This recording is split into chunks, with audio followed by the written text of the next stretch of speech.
এই সমাজ আমাদেরকে ভালো বানাতে হবে, এই সমাজটাকে পাল্টাতে হবে।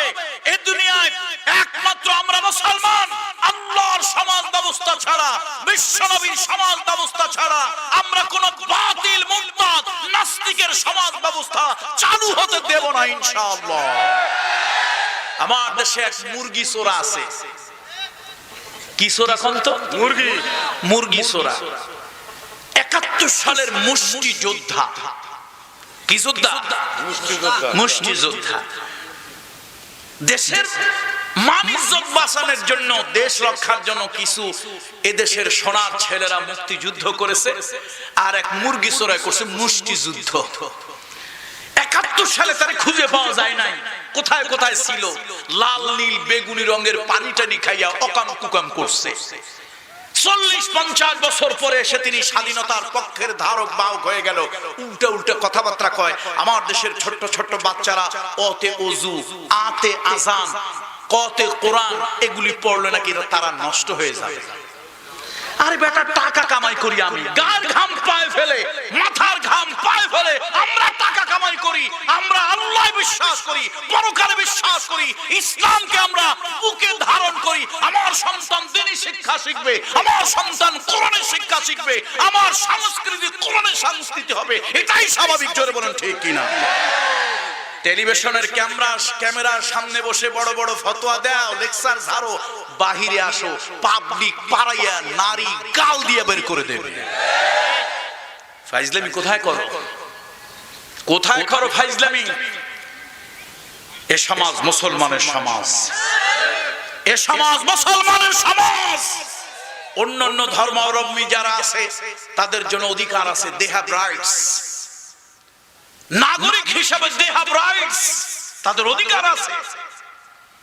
কিন্তু এই সমাজ মুসলিম কমিউনিটি, মুসলমানদের সমাজ, এই সমাজের মানুষ অনেকে হয়তো নামাজ কালাম শয়তানের প্ররোচনায় ঠিক মতো পড়ে না, কিন্তু আল্লাহ রাসূলের উপরে কোনো আঘাত এলে তারা তা সহ্য করতে পারে না। রাসূল বিশ্বনবীর উপরে আঘাত দিয়েছে ওই ফ্রান্স ম্যাক্রো, 1000 মাইল দূরের মুসলমান, কলিজা আঘাত লেগেছে। ম্যাক্রো, বিশ্বনবীকে নিয়ে তুমি ব্যঙ্গ করনি, আমাদের কলিজার মধ্যে যেন তুমি ছুরি চালিয়েছো। সুতরাং এই সমাজের, যেই সমাজের লোকেরা আল্লাহকে হৃদয় দিয়ে ভালোবাসে, রাসূলকে হৃদয় দিয়ে ভালোবাসে, সে সমাজ কোরআন এবং সুন্নাহ মোতাবেক চলবে, এটাই স্বাভাবিক। কোন নাস্তিকের কথা আমার সমাজ চলবে না। আপনারা রাজি আছেন? কোন নাস্তিক রাম বামের কথায় আর হিন্দুস্তানির তাবেদারিতে আমার সমাজ চলবে না।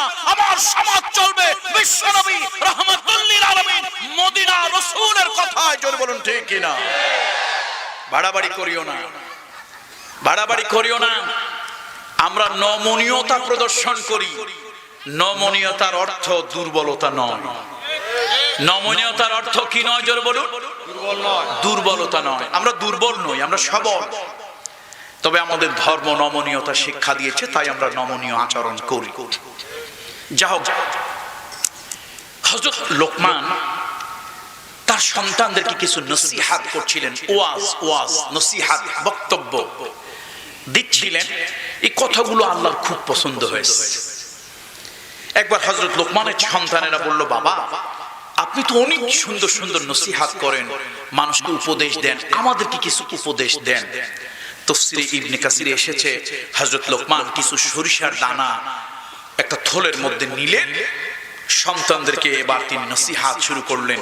একটা নসিহত করেন, একটা সরিষার দানা বাহিরে রাখেন, একটা নসিহত করেন, একটা সরিষার দানা বাহিরে রাখেন। এভাবে করতে করতে এত নসিহত করলেন, দামি দামি নসিহত, যে সরিষার এক সময় ওই থলেটা শেষ হয়ে গেল। এত নসিহত তিনি করলেন, আল্লাহ তাআলা খুব পছন্দ করলেন লোকমানের এই ওয়াজ।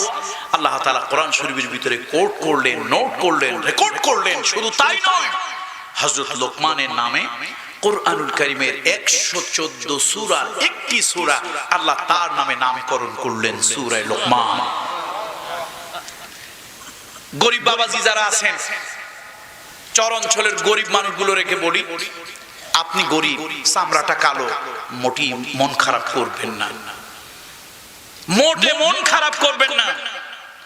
যদি হযরত লোকমানকে আল্লাহ ইজ্জত দিতে পারে, দিনের কারণে, দিলের কারণে আল্লাহ আপনাকেও ইজ্জত দেবে। তাফসীর ইবনে কাসিরের ভিতরে এসেছে হযরত লোকমানের 6টা পরিচয়। কয়টা? 6টা পরিচয়। প্রথম পরিচয়, হযরত লোকমান ছিলেন খুব কালো, জন্মের মতো কালো, অধিক পরিমাণে কালো। 2 নম্বরে হযরত লোকমান ছিলেন বেঁটে, খাটো, কোথাও কোথাও বলে বাইট্টা। 3 নম্বরে তার নাক ছিল মোছা। 4 নম্বরে তার পাও ছিল ফাটা।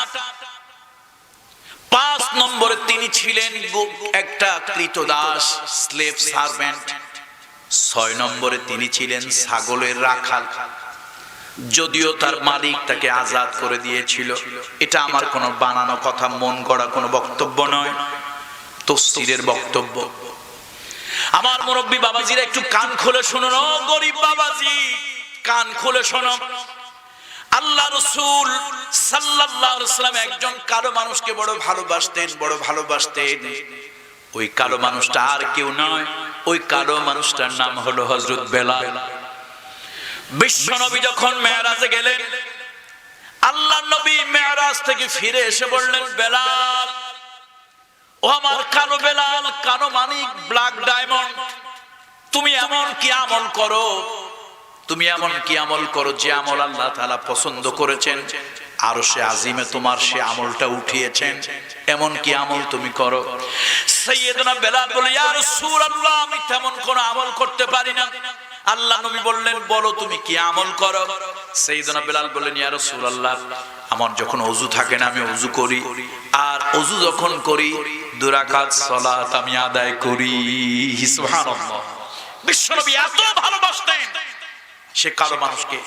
তাফসীর মারিফুল কোরআন সহ অন্যান্য তাফসীরের ভিতরে দেখেছি 3 জন কালো মানুষ পৃথিবীর লক্ষ কোটি মানুষ থেকে ভালো মানুষ ছিল। আর হযরত লোকমান ছিলেন সাংঘাতিক গরীব। আজকে চর অঞ্চলের নদী ভাঙা মানুষ আপনারা গরীব বলে হতাশ হবেন না, মন খারাপ করবেন না। আপনার চামড়াটা কালো, মন খারাপ করা দরকার নাই। আপনি ফর্সা না, মন খারাপ করা দরকার নাই। দ্বীন গ্রহণ করুন। ইন্না আকরামাকুম ইনদাল্লাহি আতকাকুম। যদি তাকওয়া থাকে, পরহেজগারি থাকে, আল্লাহর দ্বীন আপনার মধ্যে থাকে, আপনি কালো হতে পারেন, গরীব হতে পারেন, আল্লাহর দরবারে আপনার অনেক মর্যাদা হবে। সুবহানাল্লাহ। লোকমানের কয়টা গুণ বলছিলাম? 6টা। প্রথম হলো তিনি জন্মের মতো কালো, সাংঘাতিক কালো, একেবারে কয়লার মতো কালো। 2 নম্বরে তিনি ছিলেন বেঁটে, খাটো, বাইট্টা, ইংরেজিতে বলে ডোয়ার্ফ। 3 নম্বরে নাক ছিল বোসা। এখন এটা কুড়িগ্রাম, তাই না? না, গাইবান্ধা। গাইবান্ধার লোকেরা মনে মনে ভাবতে পারে যে হুজুর নাক বোসা আর চোখা, এত অসুবিধা কি? সুবিধা কি? দেখেন, মানুষ যদি কালো হয়, নাকটা যদি খাড়া হয়, দেখতে ভাল লাগে না, খারাপ লাগে? আর মানুষ যদি ফর্সাও হয়, নাকটা যদি চ্যাপ্টা হয়, চ্যাপ্টা বলেন না বোসা বলেন, কি বলেন? বোসা হয়, সুন্দর লাগে? লাগে না। নাকটা এত চ্যাপ্টা, মনে হয় যেন একটা 3 টনি ট্রাক নাকের উপর দিয়ে গেছে, এরকম চ্যাপ্টা, ভাল লাগে না, মজা লাগে না। হযরত লোকমান প্রথমত কালো, 2 নম্বরে হলো কি বলেন তো? বেঁটে, খাটো। 3 নম্বরে নাক বোসা। 4 নম্বরে পাও ফাটা। 5 নম্বরে once upon a time he was a slave servant। কোন এক সময় জীবনে তিনি ছিলেন ক্রীতদাস, গোলাম, স্লেভ সার্ভেন্ট। অবশ্য তাফসীরের অভিমত হচ্ছে তার মুনিব তার প্রতি সন্তুষ্ট হয়ে তাকে আজাদ, স্বাধীন করে দিয়েছিলেন। পরে আর তিনি গোলাম ছিলেন না। 6 নম্বরে তিনি এত গরিব ছিলেন যে 2 বেলা 2 মুঠো খাবার অন্যর জন্য মাঠে ঘাটে ছাগল চড়াতেন। শুনছেন তো? এবার চিৎকার করে বলেন সুবহানাল্লাহ। কেন সুবহানাল্লাহ বলবে? সুবহানাল্লাহ এই জন্য বলতে বললাম, ওই লোকমানের কাছে একদিন ফেরেশতা এলো। ফেরেশতা এসে বলল, ও লোকমান, আমি আল্লাহর ফেরেশতা, আল্লাহ তাআলা আপনাকে সালাম জানিয়েছেন, আল্লাহ তাআলা আপনাকে সালাম দিয়েছেন। আমার কাছে আল্লাহ তাআলা দুটি জিনিস দিয়েছেন, একটির নাম হলো নবুয়ত, আর একটির নাম হলো হিকমত। এই দুটির যে কোনো একটি আল্লাহ তাআলা আপনাকে গ্রহণ করতে বলেছেন। হযরত লোকমান অনেকক্ষণ পর্যন্ত কাঁদলেন। এই কান্না হারানোর বেদনা নয়, এই কান্না হলো পাওয়ার আনন্দ। অনেকক্ষণ পর্যন্ত তিনি আবেগে কাঁদলেন, ফোফায় ফোফায় কাঁদলেন। ফেরেশতা বলল, আপনি কাঁদছেন কেন? হযরত লোকমান বলল, এই জন্য কাঁদলাম, আমি মনে মনে ভেবেছিলাম আমার মতো কালো মানুষ, আমার মতো খাটো মানুষ, আমার মতো বেটে মানুষ, আমার মতো গরিব মানুষ কোনো নাম মূল্য নাই, মর্যাদা নাই, আমার জীবন সার্থক। আল্লাহ আমাকে সালাম জানিয়েছেন, আমার জীবন সার্থক। আল্লাহ তাআলা আমাকে সালাম জানিয়েছেন। দুই নম্বরে আল্লাহ তাআলা আমাকে নবুয়ত দিতে চেয়েছেন, অথবা আল্লাহ তাআলা আমাকে হিকমত দিতে চেয়েছেন। তিনি অনেক চিন্তা ভাবনা করে নবুয়ত গ্রহণ করলেন না, তিনি হিকমত গ্রহণ করলেন। সুতরাং গরিব হয়েছেন বলে ও চরাঞ্চলের মুরব্বীরা, বাবাজিরা, সারাদিন মাঠে ঘাটে খাটেন, মন খারাপ করবেন না। আপনি মনে মনে ভাববেন না আপনার কোনো দাম নাই, কোনো মূল্য নাই। কিয়ামতের ময়দানে আপনি যদি দ্বীন নিয়ে, ঈমান নিয়ে কবরে যেতে পারেন, আল্লাহর দরবারে আপনার মূল্য হয়ে যাবে। তাফসীরের ভিতরে এসেছে তিনজন কালো মানুষ। কয়জন? তিনজন কালো মানুষ। দুনিয়ার হাজার লক্ষ কোটি মানুষ থেকে ভালো মানুষ, দামি মানুষ। একজন কালো মানুষ হলেন হযরত লোকমান, তিনি হাজার লক্ষ কোটি মানুষ থেকে ভালো মানুষ। একজন হলেন সাইয়্যিদুনা বেলাল, হাবশী বেলাল, কালো বেলাল, কৃতদাস বেলাল। আরেকজন হলো হযরত ওমর রাদিয়াল্লাহু তাআলা আনহুর একজন গোলাম। তিনজন। সে গোলামটার নাম ছিল মাহাজা। আমার মুরব্বিরা, বাবাজিরা, সেই লোকমান নসিহত করলেন, ওয়াজ করলেন। আল্লাহ তাআলার ওয়াজ পছন্দ হলো। কোরআন শরীফের ভিতরে আল্লাহ রেকর্ড করে দিলেন। হযরত লোকমান বললেন, ইয়া বুনাইয়া আকিমিস সালাতা ওয়া আমুর বিল মা'রুফ ওয়ানহা আনিল মুনকার ওয়াসবির আলা মা আসাবাক ইন্না যালিকা মিন আজমিল উমুর। হে আমার কলিজার টুকরা সন্তানেরা, প্রথম হলো নামাজ। নামাজ কায়েম করো। যুবকেরা, আমি তোমাদেরকে বলি, আল্লাহর দোহাই দিয়ে বলি, নামাজ, নামাজ, নামাজ। নামাজ আছে যার, দ্বীন আছে তার। নামাজ আছে যার, ঈমান আছে তার। নামাজ থাকবে না যার, ঈমান থাকবে না তার। সুতরাং নামাজ, এই নামাজ কায়েম করতে হবে। সমাজের সর্বোচ্চ পর্যায় থেকে নিচের পর্যায় পর্যন্ত নামাজ কায়েম হতে হবে। আজকে আমার দেশে নামাজ কায়েম নাই। নামাজ পড়া আছে বটে, কিন্তু আমার দেশে নামাজ কায়েম নাই। আল্লাহ তাআলা কোরআন শরীফের ভিতরে বলেছেন, আল্লাযীনা ইম্মাক্কান্নাহুম ফিল আরদ। আল্লাহ তাআলা কোন মুসলমানদেরকে যদি রাষ্ট্র ক্ষমতা দেয়, তারা তিনটা কাজ করবে। প্রথম হলো নামাজ কায়েম করবে। দুর্ভাগ্য, মুসলিম মিল্লাতে যারা রাষ্ট্র ক্ষমতায় আসে, অধিকাংশ হলো ফাসিক, ফুজ্জার আর মুনাফিক। জোরে বলুন ঠিক কি না?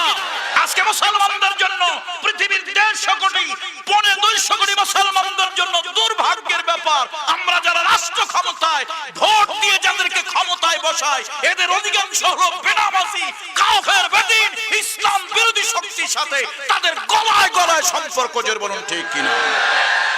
এরা এতটা ভীতু, বাতিলের বিরুদ্ধে কখনো সোচ্চার হয়ে কথা বলতে পারে না।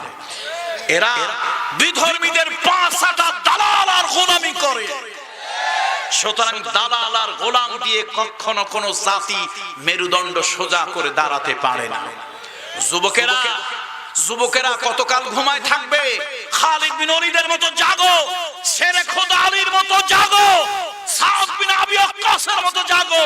যুবকেরা হুঙ্কার ছাড়ো, ওদের বোমা আছে, পিস্তল আছে, বন্দুক আছে, অবৈধ ক্ষমতা আছে।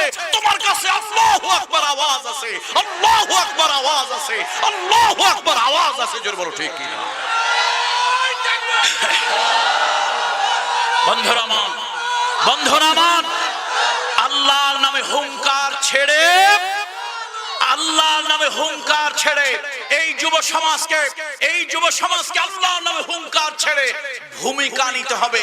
আজকে আমার যুব সমাজ যদি জাগে, অন্যায় অবিচার মুক্ত হবে সমাজ, বলুন ইনশাআল্লাহ। আর যুবকেরা যদি বাবার ইয়াবা নিয়ে পড়ে থাকে, কি নিয়ে কয় কি খায়, ওরকম করে কেন? হুজুর একটা জিনিস খায়। কি খায় রে ভাই? হুজুর এটা আপনি বুঝবেন না। আরে ভাই বল না কি? কয় বাবা। কি রে বাবা আবার কি জিনিস? হ্যাঁ, এর আগে আবার শুনছি ডাইল। চিন্তা করলাম ডাইল তো ভালো জিনিস, খারাপ জিনিস না। কয় হুজুর এই ডাইল সেই ডাইল নয়, এই ডাইল সেই ডাইল নয়। ও যুবক, ফাইনা তাযহাবুন, তোমরা যাচ্ছ কোথায়? ধ্বংসের দিকে যাচ্ছ। সুতরাং যুব সমাজকে বলবো, যুবক, যুবকেরা চাইলে নদীর স্রোতকে ঘোরায় দিতে পারে, বাতাসের গতি ঘোরায় দিতে পারে, পাহাড়কে তলায় দিতে পারে। যুবক তার হিম্মত দিয়া, জোর বলুন ঠিক কিনা? যুবক ভয় পাও কেন? তোমার মতো এক যুবক ইতিহাস গড়েছিল, তার নাম হলো ইউসুফ আলাইহিস সালাম। যুবক ইতিহাস গড়েছিল না? ভাইরা ষড়যন্ত্র করে কুয়ার মধ্যে ফেললো, কুয়ার মধ্যে ফেলেছে ভাইরা ষড়যন্ত্র করে। আল্লাহ তাআলা ইউসুফ আলাইহিস সালামের দিলের মধ্যে ইলকা ইলহাম দিয়ে দিলেন, তিনি কুয়ার মধ্যে পড়ে আছে। ও যুবক ভয় পেও না, ভয় পেও না। মাল্লাহুল মাওলা ফালাহুল কুল, মান কানা লিল্লাহি কানা আল্লাহু লাহু। ও যুবক, আল্লাহ যদি তোমার হয়ে যায়, দুনিয়া সব তোমার হয়ে যাবে। ইউসুফ আলাইহিস সালামকে কুয়ার মধ্যে ফেলার জন্য, ইউসুফ আলাইহিস সালামকে মেরে ফেলার জন্য ভাইরা ষড়যন্ত্র করলো। কুয়ার মধ্যে ফেলে দেবে, হত্যা করবে। আল্লাহ তাআলা বলেন, ইউসুফ ভয় পেও না, ভয় পেও না। ইউসুফ আলাইহিস সালাম ভয় পেলেন না। কুয়ার মধ্যে তারে যখন ফেলে দেবে, আল্লাহ তাআলা কুয়ার মধ্যে সাপ ছিল, বিচ্ছু ছিল, সেখান থেকে বাঁচানোর ব্যবস্থা আল্লাহ তাআলা করে দিলেন। ইউসুফ আলাইহিস সালাম কুয়ার মধ্যে পড়লো। আল্লাহ তাআলা ইলকা ইলহামের মাধ্যমে জানিয়ে দিলেন, ইউসুফ তোমার ভাইরা তোমাকে কুয়ার মধ্যে ফেলেছে, আমি আল্লাহ তাআলা মিশরের সাম্রাজ্য দেওয়ার জন্য তোমাকে সিঁড়ির উপরে উঠায় দিয়েছি। এই দুনিয়ায় মঞ্চ, এই যে আমরা বসে আছি, এটা কি বলেন আপনারা? স্টেজ বা মঞ্চ। স্টেজ বা মঞ্চ যত উঁচু হয়, ওই মঞ্চে স্টেজে ওঠার জন্য অতগুলি সিঁড়ি বাইতে হয়। কত ঠিক কিনা বলেন? মঞ্চ যত উঁচু, সিঁড়ি হয় তত বেশি। সুতরাং যুবকেরা ভয় পাও কেন? তুমি যদি মঞ্জিলে মকসুদে পৌঁছাতে চাও, উঁচু সিঁড়িতে, উঁচু মঞ্চে যদি উঠতে চাও, অনেকগুলি সিঁড়ি পার হতে হবে, জেল খাটতে হবে, জুলুমের শিকার হতে হবে, নির্যাতনের শিকার হতে হবে, বাতিলের মামলা হামলার শিকার হতে হবে। বুকের ভিতরে আল্লাহর নাম আছে আর তাওহীদ নিয়ে তুমি এগিয়ে যাও, পৃথিবীর কোন শক্তি তোমাকে দমিয়ে রাখতে পারবে না। ভয় পাও কেন? ইউসুফ আলাইহিস সালাম ভাইরা ষড়যন্ত্র করে কুয়ায় ফেললো। আল্লাহ তাআলা জানিয়ে দিলেন, ইউসুফ তোমাকে সাম্রাজ্যের প্রথম সিঁড়িতে উঠানো হলো। ভাইরা সেখান থেকে তাকে উঠালো। কোরআন শরীফের ভাষা, নামে মাত্র কিছু মূল্যে তাকে বিক্রি করে দিল দাস, গোলাম হিসাবে। আল্লাহ তাআলা বললেন, তোমার ভাইরা তোমাকে অসম্মান করলো, অবমূল্যায়ন করলো, আমি আল্লাহ তোমাকে মিশরের সাম্রাজ্য দেওয়ার জন্য দ্বিতীয় সিঁড়িতে উঠালাম। এবার তাকে মিশরের বাজারে নিয়ে বিক্রি করা হলো। দুনিয়ার মানুষ মনে করলো সে বোধহয় আরো এক ধাপ নিচে নেমে গিয়েছে। না, আল্লাহ তাআলা তার মর্যাদা, তার সম্মান আরো এক ধাপ বাড়িয়ে দিলেন। সুবহানাল্লাহ। বন্ধুরা, আমরা জানি জেলের ভিতরে চোর, ডাকাত, বদমাশ, গুন্ডা, লুটেরা ইত্যাদি যায়, খুনিরা যায়। জেলের মধ্যে দুইজন যুবক স্বপ্ন দেখলো। একজন স্বপ্ন দেখলো আঙ্গুরের থোকা থেকে চিপড়ায়া চিপড়ায়া জুস, রস, আসির বার করতেছে। আরেকজনে দেখতেছে মাথার মধ্যে খাবার নিয়ে যাচ্ছে, রুটি কাকে খুঁড়ে খুঁড়ে খাচ্ছে। চিন্তা করলো, কি স্বপ্ন দেখলাম, কি দেখলাম। একজন আরেকজনে কয়, দোস্ত আমি একটা স্বপ্ন দেখছি। ও কয়, দোস্ত আমিও তো স্বপ্ন দেখছি। তা তোরটা আগে বল। বলছে, তোরটা বল। বললো আমি তো আঙ্গুর চিপড়ায় রস বানাচ্ছি, কিন্তু আজকে আমার কাছে কেন যেন মনে হয়েছে স্বপ্নটা শুধু স্বপ্ন নয়, এর মধ্যে কোনো রহস্য, কোনো সিগনিফিকেন্স আছে। বললো আমিও যেটা দেখছি আমার দিল বলতেছে এর মধ্যে কোনো রহস্য আছে। আচ্ছা কারে বলবি, জেলখানায় তো ভালো মানুষ নাই। কয় যে না রে দোস্ত, যাই বলিস একটা মানুষ ভালো আছে, একটা মানুষ ভালো আছে। বলে জেলের মধ্যে কি ভালো মানুষ থাকে, সব তো অপরাধী।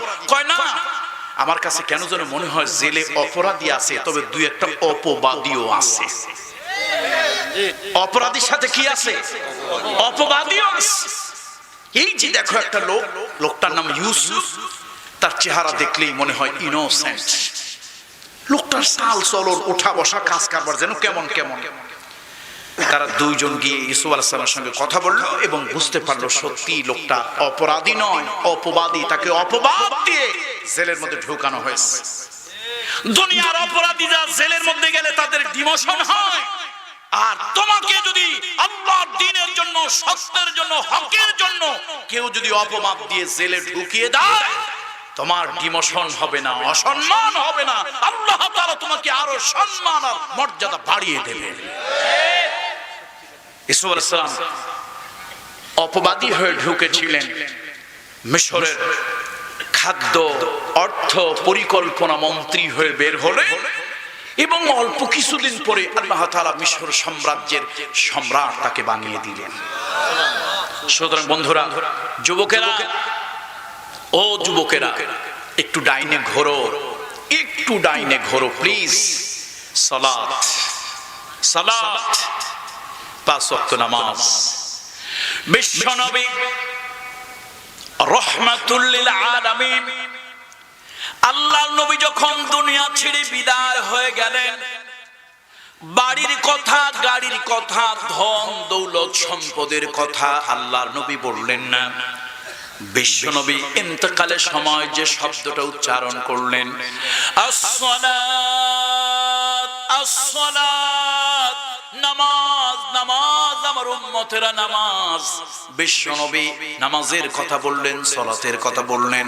সুতরাং আজকে আমার কলিজার টুকরা যুবকেরা, আজকে গাইবান্ধারী মোল্লা চরের তরুণ যুবকদেরকে বলে, ও যুবকেরা, হাতে ধরি, পায়ে ধরি, অনুনয় করি, বিনয় করি, পিছনের জীবনের জন্য তওবা করো। আজকে নতুন জীবনের জন্য, নতুন জীবনের জন্য শপথ নাও, আজ থেকে সালাত আর ছেড়ে দেব না। নামাজ, নামাজ তোমার মূল্য বাড়িয়ে দেবে, তোমার ইজ্জত বাড়িয়ে দেবে, সম্মান বাড়িয়ে দেবে। ইজ্জতের প্রতীক হলো নাক, ভাগ্যের প্রতীক হলো কপাল। ভাগ্যের প্রতীক কি? কপাল। দেখেন না, লোকেরা বলে ওর কপাল পড়ছে, হাত দিয়ে দেখেন তো কপাল কেমনে পড়লো। কপাল তো ঠিকই আছে।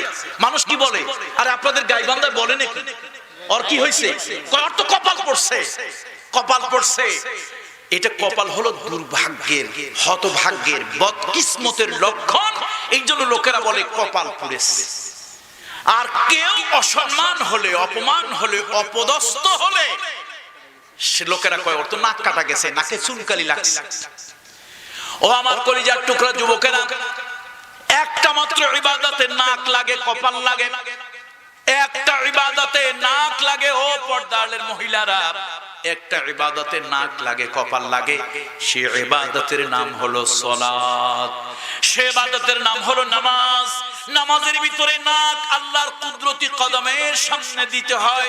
আনতা আবুদাল্লাহ কাআন্নাকা তারাহু ফাইন লাম তাকুন তারাহু ফাইন্নাহু ইয়ারাক। আল্লাহর কুদরতি কদমের সামনে তুমি এই নাকটা দিয়ে ঠেকাও, কপাল ঠেকাও। বান্দারে, তুমি যদি আল্লাহর কুদরতি কদমে নাক ঠেকাও, কপাল ঠেকাও, আল্লাহ তোমার ইজ্জত বাড়িয়ে দেবেন, আল্লাহ তোমার তাকদীর খুলে দেবেন। এই জন্য যুবকদেরকে বলে, যুবকেরা, সালাত, সালাত, নামাজ, নামাজ, নামাজ পড়তে হবে। কি আমার যুবকেরা রাজি আছে নাকি? রাজি আছে? আমি কিন্তু হাত উঠাইতে বলি নাই। কেন বলেন তো? কেন বলেন? এই জন্য বলি না, দিলের হাত যদি না ওঠে, বাহিরের হাত মানুষ দেখানোর জন্য উঠাইয়া কোনো লাভ নাই। এই জন্য যুবকদেরকে বলি, যুবকেরা সালাত, নামাজটা পড়লাম, এবার একটা কাজ আসলো, সৎ কাজের কি করতে হবে? অসৎ কাজে কি করতে হবে? নিষেধ, বাধা প্রদান করতে হবে। মান রাআ মিনকুম মুনকারান ফালিয়ুগাইয়িরহু বিয়াদিহি ফাইন লাম ইয়াস্তাতি ফাবিকলবিহি ফাইন লাম ইয়াস্তাতি ফাবিলিসানিহি ফাইন লাম ইয়াস্তাতি ফাবিকলবিহি যালিকা আযআফুল ঈমান। তোমারে পাগড়ি আর জুব্বা পরে মসজিদের মধ্যে বসে থাকতে বলা হয় নাই। তুমি বাহিরে হয়ে আসো। সমাজের ভিতরে অনাচার হচ্ছে, অবিচার হচ্ছে, জুলম হচ্ছে। রাষ্ট্র ক্ষমতা পাওয়ার জন্য কত মায়ের সন্তানকে, নিরহ নিরপরাধ মানুষদেরকে ক্রস ফায়ার দিয়ে গুলি করে মারা হচ্ছে। আর তুমি বোবা শয়তান, তুমি রাষ্ট্রের সুবিধা ভোগ করার জন্য পাগড়ি 72 হাত একটা পড়িয়া তুমি বুজুর্গ সাজছো, ভন্ডামি তুমি চালু করছো তোমার খানকার মধ্যে। চোখ বন্ধ করো আর তাকাও, পাবলিক দেখলে মনে করে তুমি চতুর্থ আসমানে। আসলে তো তুমি ইবলিশ শয়তানের খালাতো ভাই। তুমি অন্যায়কে দেখো না, অসত্যের বিরুদ্ধে কথা বলো না, জালিমের বিরুদ্ধে কথা বলো না, জুলমের বিরুদ্ধে কথা বলো না। কেন তুমি কথা বলো না? তোমার খতিবগিরি চলে যাবে, যাও। ইমামগিরি চলে যাবে, যাক। ভয় পাও কেন? ভয় পাও কেন? ইমামদার মরলে শহীদ, বাঁচলে গাজী। মুমিন মরলে শহীদ, বাঁচলে গাজী। তার ভয়ের কোনো কারণ নাই। ভয় আছে নাকি? কিসের ভয়? কিসের ভয়? যারা পরকালীন জীবন বিশ্বাস করে না ওরা ভয় পায়। আমারে কেউ জান্নাতেও নিতে পারবে না, জাহান্নামও দিতে পারবে না। দেওয়ার ক্ষমতা, নেওয়ার ক্ষমতা কার? সুতরাং মিয়া এত বাহাদুরি করিও না, এত বাহাদুরি করিও না। তুমি আমাকে একবারের বেশি 2 বার মারতে পারবে না। তুমি আমার জন্ম দিতে পারবে না। আমাকে মৃত্যু যিনি দেন, জীবন তিনি দেন, তিনি হলেন কে? আল্লাহ। এই জন্য বন্ধুরা আসো, সালাতের পরে হক কথা, হক বলতে হবে, সত্য বলতে হবে। কোরআন শরীফের ভিতরে আল্লাহ তাআলা বলেন, ওয়াল আসর ইন্নাল ইনসানা লাফি খুসরিন ইল্লাল্লাযীনা আমানু ওয়া আমিলুস সালিহাত ওয়া তাওয়াসাউ বিল হাক্কি ওয়া তাওয়াসাউ বিস সাবর। আল্লাহ তাআলা বলেন, আসরের কসম, সময়ের কসম, দুনিয়ার সব মানুষের জীবন বরবাদ হয়ে গেছে, শুধুমাত্র তাদের জীবন ছাড়া যারা ঈমান এনেছে, সৎ কাজ করেছে, পরস্পর হকের দাওয়াত দিয়েছে, আর সত্যের দাওয়াত দিতে গিয়ে বিপদ আপদ যখন এসেছে তখন ধৈর্য ধারণ করেছে, ধৈর্যের দাওয়াত দিয়েছে। এই 4 কাজ যারা করেছে আল্লাহ তাআলা বলেন তাদের জীবন সফল। সুতরাং যুবকদেরকে বলে, ও যুবকেরা, বিশ্বনবী তোমাদেরকে ডাকতেছে, তোমরা সাদ আলা সাদের মতো আসো। মদিনার এক যুবক, কালো যুবক, কালো, গরিব মানুষ, একে তো গরিব, দ্বিতীয়ত কালো। নবীজি বলেছে বিবাহের দ্বারা ঈমান পরিপূর্ণতা লাভ করে। এখন সাদ আলা সাদকে কেউ মেয়ে দেয় না। রাসূলুল্লাহর কাছে এসে বলি, ইয়া রাসূলুল্লাহ, আমি তো যুবক মানুষ, বিয়ে করলে বোধহয় ঈমানটা একটু তরতাজা হইতো, ঈমানটা একটু মজবুত হইতো, শক্তপোক্ত হইতো। হুজুর, যার কাছে যাই কেউ তো মেয়ে দেয় না। যুবক ছেলে, নাম কি? সাদ আল সাদ। বিশ্বনবী বললেন, যাও, কেউ তোমার মেয়ে দেয় না, তুমি যাও মদিনার সবথেকে সুন্দরী কন্যা যার ইবনে ওয়াহাবের কাছে যাও, গিয়া বলো, আমি নবী মুহাম্মদ রাসূলুল্লাহ সাল্লাল্লাহু আলাইহি ওয়াসাল্লাম, আমি তোমার জন্য তার কন্যা বিবাহের প্রস্তাব দিচ্ছি, তোমার জন্য তার কন্যা বিবাহের প্রস্তাব দিচ্ছি। সাদ আল সাদ কত চেষ্টা করেছে, বিবাহ করতে পারে না। মনের মধ্যে শখ, কত যুবক বিবাহ করলো, আমার নসিবে বিবাহ হলো না, আমার কপালে বিবাহ হলো না। সাদ আল সাদ এই চিন্তা করলো। এবার নবীজি যখন বলেছে, মদিনার ওই বড় লোক, সম্ভ্রান্ত লোক ইবনে ওয়াহাবের কাছে গিয়ে বলে, আপনার কন্যাটা আমার কাছে বিবাহ দেওয়ার ব্যবস্থা করেন। সে খুব রাগ হলো, তোর এত বড় সাহস, তুই গরিব মানুষ, কালো মানুষ, তোর মতো মানুষ, আমার কন্যা বিবাহের প্রস্তাব নিয়ে আসলি, তোর এত বড় সাহস। সে খুব ক্ষিপ্ত হলো, বলল, আমার তো অপরাধ নয়, আল্লাহ নবী, বিশ্ব নবী মানবতার মহান শিক্ষক মুহাম্মদুর রাসূলুল্লাহ সাল্লাল্লাহু আলাইহি ওয়াসাল্লামের প্রস্তাব দিয়েছে। তিনি আল্লাহর নবীরে কিছু বলতে পারলেন না, কিন্তু সাদ আল আসাদের উপরে খুব রাগ হলো, ক্ষিপ্ত হলো, মেজাজ গরম করলো। সাদ আল আসাদ যখন ভয় পেয়ে চলে যাচ্ছিল, মনে মনে ভাবতেছিল আমি গরিব মানুষ, আমি গরিব মানুষ, আমার কপালে বোধহয় বিবাহ নাই। আমার জন্য ভেসে উঠলো পর্দার আড়াল থেকে একটা সুন্দরী নারীর কণ্ঠ ভেসে উঠলো, হে আমার পিতা, হে আমার পিতা, এই কালো ছেলেটাকে তাড়িয়ে দেবেন না, এই কালো ছেলেটাকে বিদায় করে দেবেন না। আল্লাহর নবী অসন্তুষ্ট হবে, আল্লাহর নবী অসন্তুষ্ট হলে আল্লাহ অসন্তুষ্ট হয়ে যাবে। যে আল্লাহ তাআলা আমাকে এত রূপ দিয়েছে, যৌবন দিয়েছে, যদি আমি আল্লাহ নবীকে অসম্মান করি, আল্লাহ নবী যদি অপছন্দ, আল্লাহ নবী যদি নারাজ হয়, এই রূপ এই যৌবন আমার নাও থাকতে পারে। বাবা আপনি তো নারাজ হয়েছেন, রাগ হয়েছেন, আপনি রাগ করবেন না। আল্লাহ নবী প্রস্তাব দিয়েছে এই ছেলে অযোগ্য হোক, নবীজির সম্মানে এই বিবাহে আমি রাজি, নবীজির সম্মানে বিবাহে আমি রাজি। হে যুবক, আমি বিশ্ব নবীর কথায় রাজি, যাও তুমি বলো, বিশ্ব নবীকে বলো আল্লাহ নবী যেন মোহর নির্ধারণ করে, দেন মোহর নির্ধারণ করে নবীজি যেন বিবাহের ব্যবস্থা করে দেন।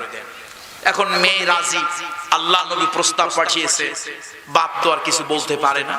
সাদ আল সাদ গিয়ে রাসূলুল্লাহ সাল্লাল্লাহু আলাইহি ওয়াসাল্লামকে, যুবক ছেলে, যুবক মনের মধ্যে আজকে আনন্দ, এতদিন পর বোধহয় আমার বিয়ের ফুল ফুটলো, আমার ভাগ্যের দুয়ার বোধহয় খুললো। বিশ্বনবী বলেছেন আর মদিনার সবথেকে পরমা সুন্দরী কন্যা রাজি হয়েছে, আজকে আমার বোধহয় ভাগ্য খুললো। ইয়া রাসূলুল্লাহ, আপনি যে কন্যার জন্য প্রস্তাব পাঠিয়েছিলেন তার বাপ তো রাগ হয়েছে, কিন্তু মেয়েটা ভালো, বুদ্ধিমান, বুদ্ধিমতী, মেয়েটা রাজি হয়েছে আপনার সম্মানে। বিশ্বনবী বললেন যাও 400 দিনার বা দিরহাম তোমার বিবাহের মোহর নির্ধারণ করলাম।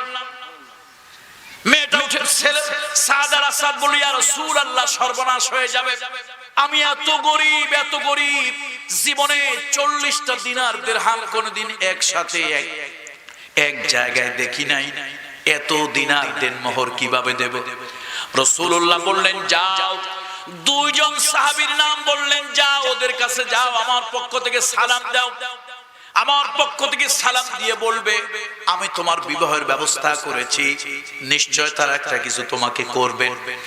সাদ আল আসাদ মনের মধ্যে বড় আনন্দ, মনের মধ্যে বড় আনন্দ। রাসূলুল্লাহ দুইজন সাহাবীর কথা বলেছেন, তাদের কাছে আসলেন, তার মধ্যে একজন হযরত উসমান জিন্নুরাইন রাদিয়াল্লাহু তাআলা সালাম দিলেন। তিনি জিজ্ঞেস করলেন কি সমাচার, কি জন্য এসেছো? বলল বিশ্বনবী আমার মতো গরিবের বিবাহ ব্যবস্থা করেছেন, আমার অনেক দিন ধরে বিবাহ হয় না, অনেক চেষ্টা করেছি, আমি যুবক কিন্তু কালো বলে, গরিব বলে কেউ আমাকে মেয়ে দেয় না, আল্লাহর নবী ব্যবস্থা করেছেন। 400 দিনার দিরহাম বিবাহের দেন মোহর ধার্য করেছেন। হযরত উসমান রাদিয়াল্লাহু তাআলা 200 দিনার দিলেন আর বললেন যাও, আমি তোমার দেন মোহরের অর্ধেকটা দিয়ে দিলাম। শোনো, শুধু দেন মোহর দিয়ে বিবাহ হয় না, নতুন বউয়ের জন্য কিছু বাজার সদায় মার্কেটিং করতে হয়, এই নাও বাজার সদায় মার্কেটিং এর জন্য কিছু পয়সা দিয়ে দিলাম। মার্কেটিং করা লাগে না নতুন বউর জন্য? শাড়ি কিনবেন, চুড়ি কিনবেন, লিপস্টিক কিনবেন, কিন্তু খবরদার আলকাতরা কিনবেন না, আলকাতরা কিনবেন না, শাড়ি কিনবেন, চুড়ি কিনবেন, অন্যান্য সাজসজ্জা কিনবেন, শুধু কি কিনবেন না? কথা বলে না, কি কিনবেন না? আলকাতরা না, লিপস্টিক না, এটা হলো নেইল পালিশ। এই নেইল পালিশ, কলজা পালিশ, এগুলি জায়েজ নাই।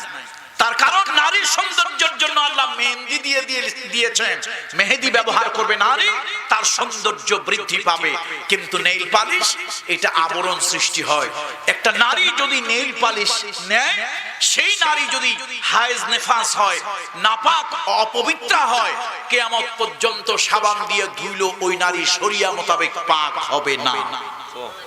অথচ আমার দেশের মুসলমানরা, অধিকাংশ মুসলমানরা ফতোয়া জানে না, মাসলা জানে না, এবং ঘরের মধ্যে কাজগুলি হয়। পর্দাওয়ালা মহিলারা যারা আছেন ভালো করে শোনেন, ইসলাম নারী সাজসজ্জা হারাম করেনি। স্বামীর জন্য সুন্দর সাজসজ্জার ব্যবস্থা করেছে। জায়েজ যাদের সাথে দেখা দেওয়া তাদের সাথেও কিছু বৈধ সাজসজ্জা জায়েজ, কিন্তু নেইল পালিশ আর কপালে টিপ, ওই যে আলিফ খালি বান নিচে এক নোক্তা, তার উপরে দুই নোক্তা।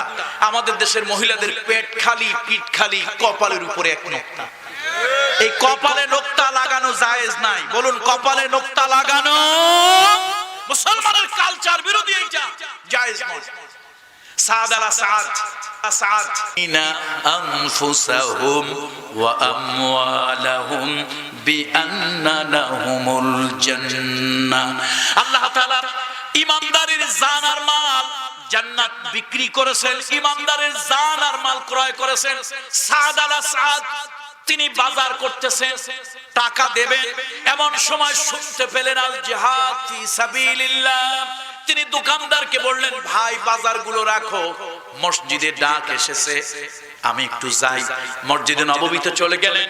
বিশ্বনবী বলেন, ও মুসলমানেরা, জীবনের বিনিময়, সম্পদের বিনিময় আল্লাহর জান্নাত যারা ক্রয় করতে চাও, জান্নাতের বিনিময় জানমাল যারা বিলিয়ে দিতে চাও, তারা তৈরি হও। সাদ আলা সাদ মনে মনে চিন্তা করে, ও কলিজার টুকরা যুবকেরা, ও সোনার টুকরা যুবকেরা, তোমাদের মতো এক কালো যুবক গরিব মানুষ। সাদ আলা সাদ চিন্তা করলো, আমি তো বিবাহ করতে চাইছিলাম ঈমান বৃদ্ধি করার জন্য, মজবুত করার জন্য, কিন্তু জিহাদের ময়দানে গিয়া শাহাদাত বরণ করে যদি জান দিয়া মাল দিয়া আল্লাহর জান্নাত পাওয়া যায়, তাহলে দুনিয়া এত দেরি কেন? তিনি মনে মনে ভাবলেন, বিবাহ তিনি করবেন না, রাসূলুল্লাহর সঙ্গে জিহাদের ময়দানে যাবেন। কিন্তু আল্লাহ নবী জিহাদের ময়দানে যাওয়ার পারমিশন, অনুমতি তার দিলেন না।